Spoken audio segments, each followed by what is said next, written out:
could it be? Did he get blown away with the doghouse? My husband's face turned pale as he looked at a corner of the yard. This is what I call discipline. He said, tying our son to the doghouse.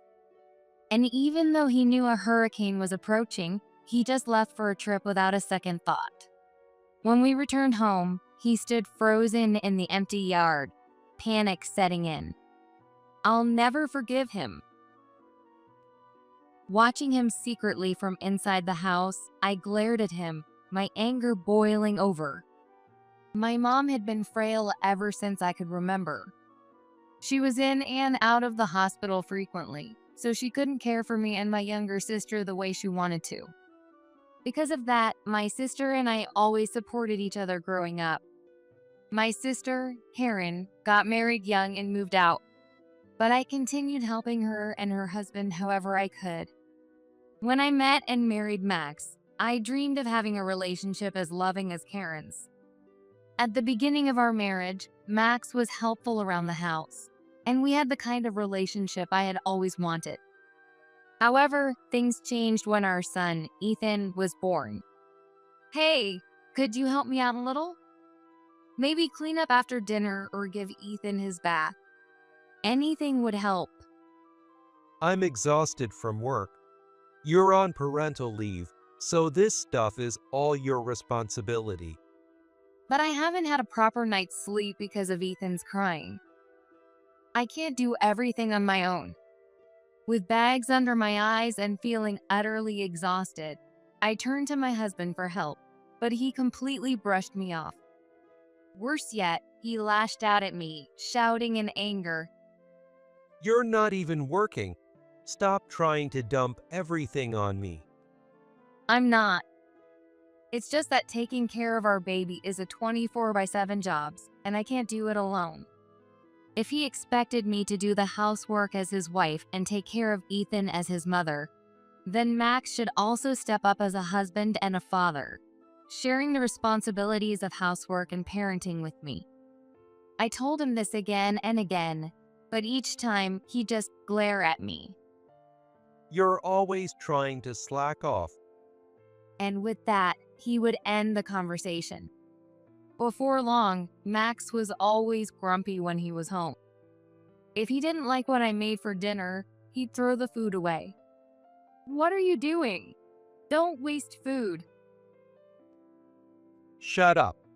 If you didn't make such lazy meals, this wouldn't happen. Ethan's care is my top priority, so we have no choice but to eat frozen meals. No matter how much I explained, Max wouldn't budge, and I was left heartbroken every time I saw perfectly good food tossed in the trash. Eventually, I was the one who gave in emotionally.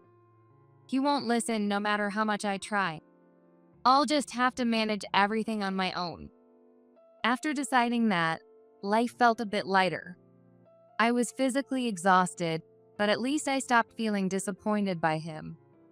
However, when my maternity leave was about to end, I decided to ask him once again for support. But the result was the same as before. Women should work without causing trouble at home. Why should I have to sacrifice for your jobs? With that attitude, it was impossible to have a meaningful conversation. I had no choice but to adjust my work schedule and manage as best I could. However, when Ethan turned 6 and started elementary school, I returned to full-time work from reduced hours. Not long after that, I was assigned a business trip. I needed to take an overnight business trip to a company I had been working with for some time. Since I was the primary contact, it was difficult to hand the responsibility over to someone else. I have to be out of town for 5 days. Could you help with Ethan while I'm gone? I turned to Karen for help. She had always been there for me, and she readily agreed to watch Ethan. But just before my trip, Karen fell ill and had to be hospitalized. Oh no, I'm worried about Karen. But what am I going to do about Ethan? Is there any chance I can find a sitter to take care of him overnight on such short notice? I was starting to panic when, unexpectedly, Max offered to help. Hey, Amanda, did you forget me? I can take care of him this time. I was surprised because I never expected my husband to offer such words. He hadn't lifted a finger to help with Ethan before, so why now? Could it be that he's finally starting to act like a dad? Whatever the reason, it was a relief to know that Max would look after Ethan. Though I was nervous about his inexperience, I decided to trust him and hoped he would grow into the role. In the few days before my trip, I taught him everything he needed to know, such as managing the household and caring for Ethan. At the same time, a hurricane was expected to hit our area, which added to my worries. But I made all the necessary preparations and chose to trust Max with everything. As expected, the hurricane hit just after I left. Since I was far from home, I wasn't affected at all. In fact, the skies were clear and sunny where I was. But even under that bright blue sky, I couldn't shake the unease in my chest. A severe weather warning had been issued for our town, and Ethan's school was closed for the day.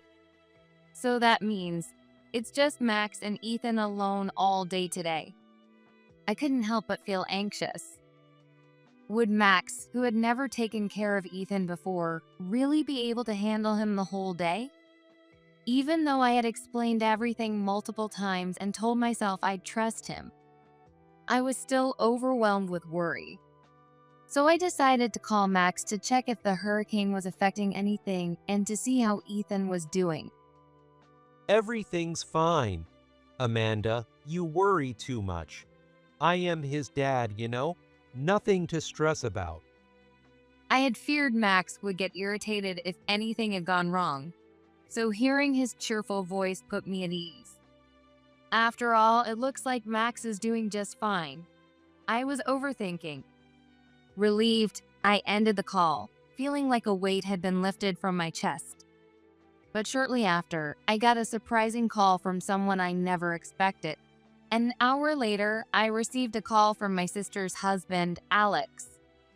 Wait, what do you mean? I couldn't make sense of what Alex was telling me at first. Ethan had been found tied up to the doghouse in the yard. We did have a doghouse in the backyard. We used to have a dog until Ethan was 5, but after the dog passed away, we left the house untouched in the yard. I had intended to put it away to prevent accidents, especially with the hurricane coming, and I thought I had stored it in the shed. But somehow, it had ended up back outside, and Ethan had been tied to it. Once I realized this wasn't a misunderstanding, panic hit me. Why on earth would he do something like that during a hurricane? After finishing the call with Alex, I immediately tried calling Max.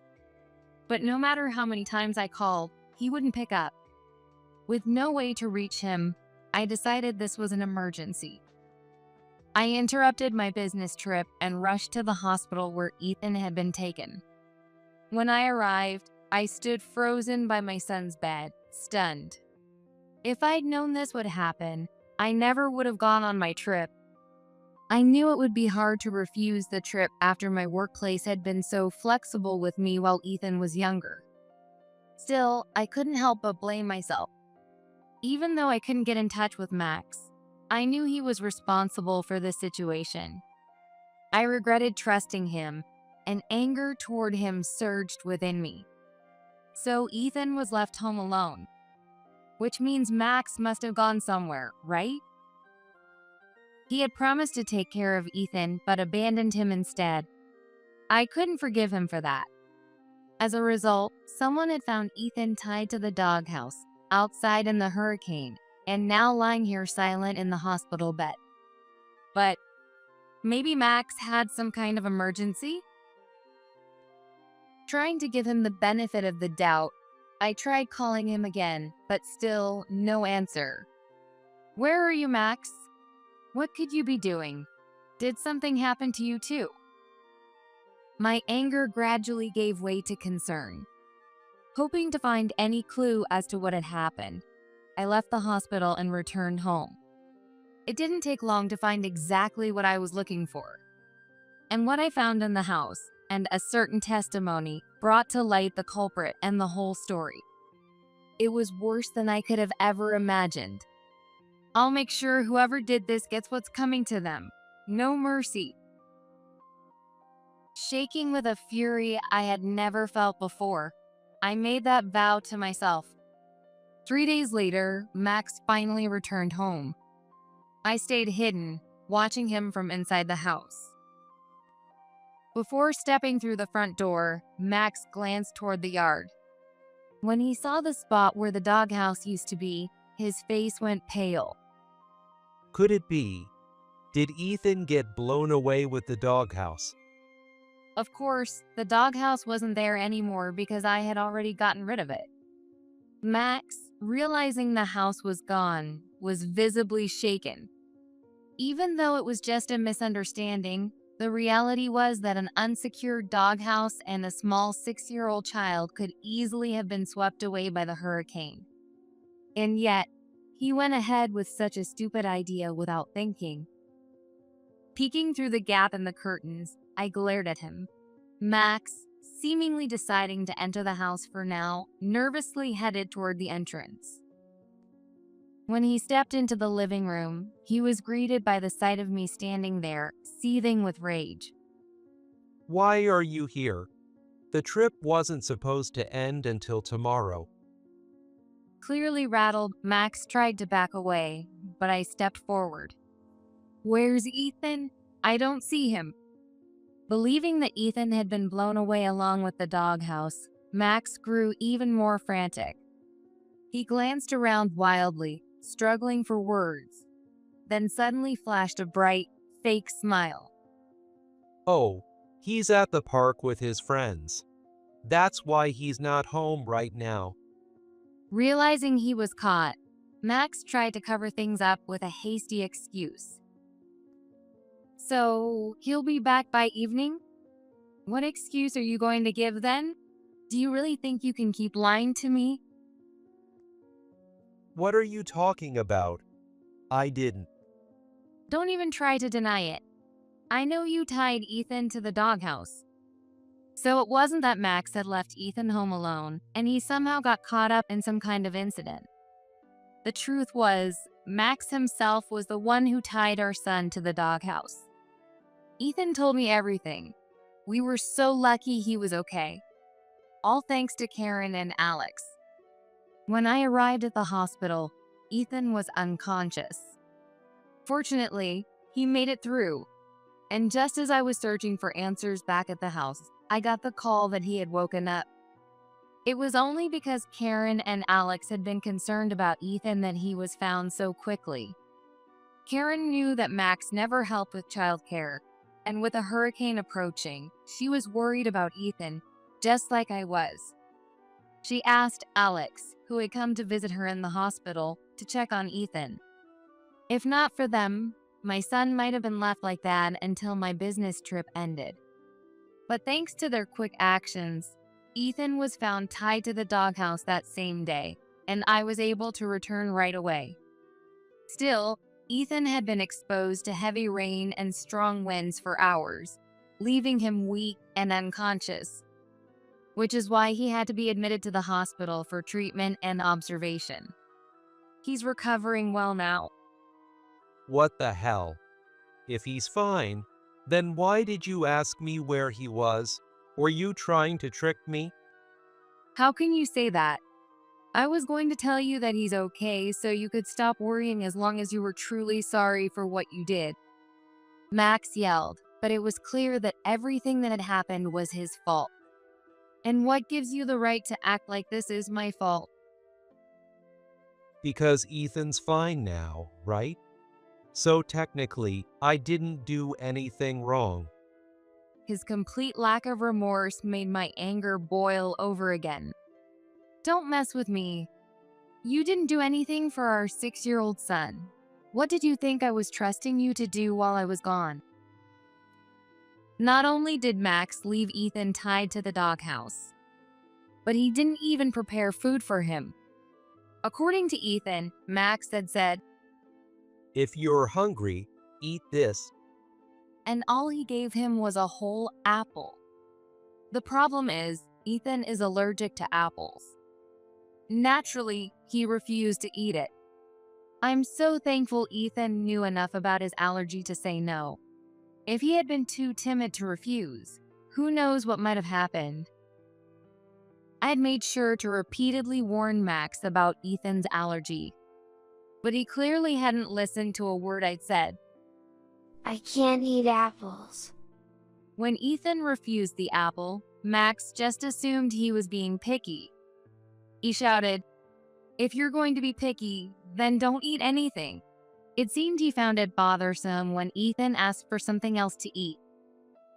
This is what I call discipline. He said, laughing as he tied Ethan to the doghouse. You think you can talk back to me? Let's see how you like this. As if that wasn't enough, Max taped Ethan's mouth shut and then left. Ethan was unable to call for help, and as the wind picked up, he grew more and more terrified. Thinking about how scared Ethan must have been made my chest tighten. Max might not have left during the peak of the storm, but he knew a hurricane was coming. Leaving a child unattended is already bad enough, but during weather like that, you put Ethan's life in danger. I glared fiercely at Max. And you think it's okay just because he's safe now? Absolutely not. When I saw Max avert his eyes in guilt, I felt myself calm down a bit. I realized that confronting him like this wouldn't corner him the way I wanted, so I took a deep breath to compose myself. So, where exactly did you go, leaving our son alone? Max mumbled, barely audible. I had to leave for an urgent work thing. Oh, please. Still lying, huh? I know you went on a trip and left Ethan behind. What? How did you? You really think I wouldn't notice what you left behind? He clearly hadn't expected me to come back early from my trip. When I returned home, I found everything laid out in plain sight in the living room. There were notes outlining his travel plans, a printed itinerary, brochures with sticky notes on various pages, and even a hotel reservation confirmation. And on one of the notes, there was a woman's name listed as his travel companion. The hotel confirmation said you booked a single room with a double bed. On top of that, a trip with a woman who's neither your wife nor your girlfriend, not even in separate rooms or twin beds, but a double bed. However, that wasn't all. Among the documents left in the living room, there were even printed out email exchanges with that woman. It seemed like he printed them to help plan their trip, as they included her preferences about the vacation. But the messages also contained words like "I love you" and flirtatious conversations hinting at intimate nights, making it clear she was his mistress. When I called him from my business trip, Max sounded unusually cheerful, and now I knew it was because he was with her. So basically, this was a cheating trip, wasn't it? I waved the printed emails in front of him, and Max's face betrayed his panic. We never actually went on that trip. We were just planning it, that's all. It was just wishful thinking, you know, like, wouldn't it be fun if we could? That's why the emails looked that way. Oh, really? I asked, making sure my voice dripped with disbelief, and Max quickly nodded.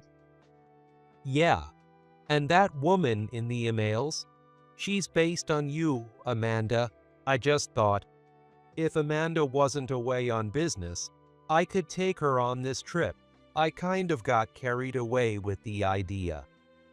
With a sigh, I shot back at him. Cut it out.